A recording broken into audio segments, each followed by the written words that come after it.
जीविका ने सतत जीविकोपार्जन योजना के द्वारा 2 लाख परिवारों को गरीबी रेखा से बाहर निकाला है। ये आपकी कहानी भी हो सकती है। बिहार के एक छोटे से गांव में रात का समय है। मीना दीदी का दिव्यांग पति और बच्चे गहरी नींद में है, लेकिन वो बिस्तर पर बेचैन, खुली आंखें और भारी मन के साथ बैठी है। वो सोच रही है कि जिंदगी कितनी मुश्किल हो गई है। पति दिव्यांग है, घर टूटा फूटा है, वो मजदूरी करके घर का खर्चा चला रही है और बेचारे बच्चे बिना खाना खाए खाली पेट सो रहे हैं। ये कैसी फूटी किस्मत है मेरी, ऐसे कैसे चलेगी ये जिंदगी। शायद किस्मत ने मीना दीदी की रुआंसी आवाज सुन ली।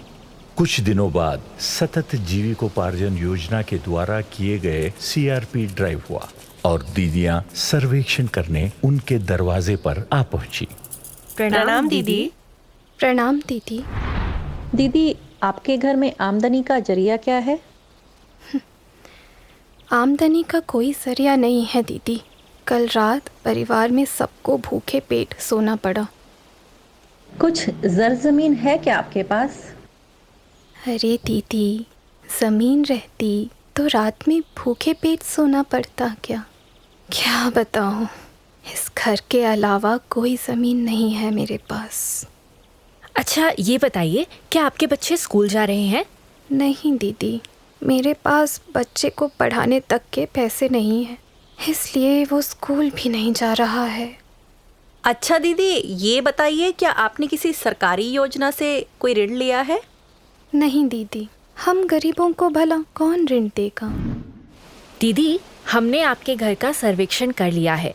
आज से 5वें दिन ग्राम संगठन की बैठक में जरूर आइएगा। 5 दिन बाद मीना दीदी बहुत ही उत्सुकता से ग्राम संगठन की बैठक में शामिल हुई। उधर अध्यक्ष दीदी ने उनका परिचय करवाया। दीदी बताइए, आपकी समस्या क्या है? सभी दीदियों को प्रणाम। मेरा नाम मीना है। क्या बताऊं, घर के राशन पानी की समस्या है। घर मकान टूटा फूटा है।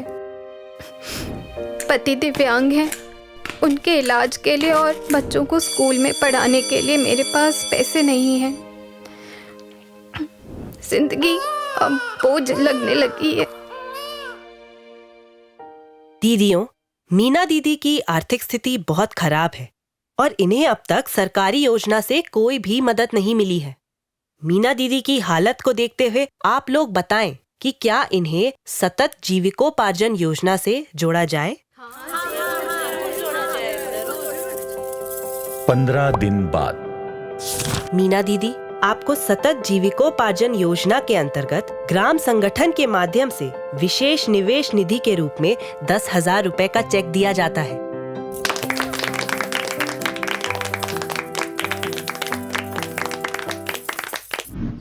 मीना दीदी बड़ी खुशी से 10,000 रुपए के चेक के साथ घर गईं। सुनिए जी, ये देखिए हमें क्या मिला है। अपने पति और बीमार सास के साथ सलाह मशवरा करके नकद पैसों से बकरी खरीदने का फैसला कर लिया। 1 सप्ताह बाद लगता है कि आखिरकार किस्मत मीना दीदी के साथ चलने लगी। एमआरपी द्वारा उद्यम विकास प्रशिक्षण दिया जा रहा है, जिसमें व्यवसाय एवं उससे संबंधित जानकारी भी दी जा रही है। इस प्रशिक्षण में मीना दीदी भी खुशी खुशी भाग ले रही हैं। यहाँ अध्यक्ष दीदी ने मीना दीदी को एक खुशखबरी सुनाई। आप सबकी सहमति से मीना दीदी को जल्द ही सतत जीविकोपार्जन योजना के सहयोग से एक दुकान खुलवाया जाएगा। कुछ ही दिनों बाद मीना दीदी ने श्रृंगार का दुकान खोला। अध्यक्ष दीदी ने फीता काट के दुकान का उद्घाटन किया। सतत जीविकोपार्जन योजना की मदद से ऐसे दिन आ गए कि मीना दीदी की आंखों से गम के नहीं, खुशी के आंसू बहने लगे। काश जिंदगी इतनी आसान होती। कुछ दिनों बाद हम देखते हैं कि मीना दीदी कुछ कठिनाइयों से जूझ रही हैं। बगल का दुकान सामान से भरा पड़ा है और ग्राहक की भीड़ भी अच्छी खासी है, परंतु मीना दीदी की दुकान में कुछ भी सामान नहीं है। जो भी दुकान की कमाई थी वो सब तो सास के इलाज में लगा दी। दुकान में कोई सामान भी नहीं बचे जिन्हें बेचकर कमाई ही कर सकूं। जो भी सहारा मिला था वो भी लगता है हाथ से निकलता जा रहा है। क्या करूं, कुछ समझ में नहीं आ रहा है। हाँ, कल समूह की बैठक में चलकर बात करूंगी, शायद कोई रास्ता मिल जाए।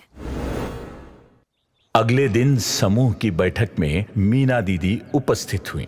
उधर एमआरपी ने उनसे पूछा, मीना दीदी, दुकान कैसे चल रही है? सच कहूं तो स्थिति बिल्कुल ठीक नहीं है। दुकान की कमाई सास के इलाज में ही खर्च हो गई और दुकान में सामान भी बहुत कम बचे हैं। मीना दीदी, यदि अपनी सास का इलाज किसी नजदीकी सरकारी स्वास्थ्य केंद्र में करवाती तो कम खर्चे में अच्छा इलाज भी हो जाता और दुकान की पूंजी बची रहती, जिससे आप अपना व्यवसाय बढ़ा सकती थी। अच्छा, चिंता की कोई बात नहीं है मीना दीदी। चलिए, आपकी दुकान का अवलोकन कर फिर बात करूंगी। हाँ, अब मीना दीदी, एक सुझाव है। आपके लिए बेहतर होगा कि सुबह शाम दुकान खोलें और दोपहर को फेरी कर सामान बेचें। इससे कमाई बढ़ेगी और इस आमदनी को दुकान की पूंजी बढ़ाने के लिए लगाते जाइएगा। ठीक है, ऐसा ही करूंगी दीदी। फिर हुआ क्या कि मीना दीदी ने दुकान पर अपने पति को बैठाकर दोपहर के समय गांव-गांव जाकर फेरी का काम शुरू कर दिया। सस्ती चूड़ियाँ, 10 रुपए की बिंदियाँ, भाभी चूड़ियाँ ले लो, चूड़ियाँ बिंदियाँ। चूड़ियाँ कैसे दी? दीदी ए चूड़ी वाली, हरे वाली, पीली चूड़ियाँ है तेरे पास? कुछ दिनों बाद दुकान फिर सामान से भर गया। मीना दीदी के दुकान पर ग्राहकों की भीड़ लग गई। अब उनकी दुकान उनके पति चलाने लगे। अब उनके पास एक नहीं 7 बकरियां हैं। वो बकरियां बेचने का व्यापार भी कर रही हैं। 24 महीने बाद। अजी सुनते हो? क्या है? अरे देखो ना, दुकान पे इतनी भीड़ है, मैं अभी नहीं आ सकता। जो एक समय सपना हुआ करता था, आज वो हकीकत बन गया है। मीना दीदी का मकान अब पक्का बन गया है। बच्चा स्कूल जा रहा है, सासू माँ का इलाज हो गया है, पति काम में हाथ बटा रहा है। अब तो बस चारों ओर खुशहाली ही खुशहाली है।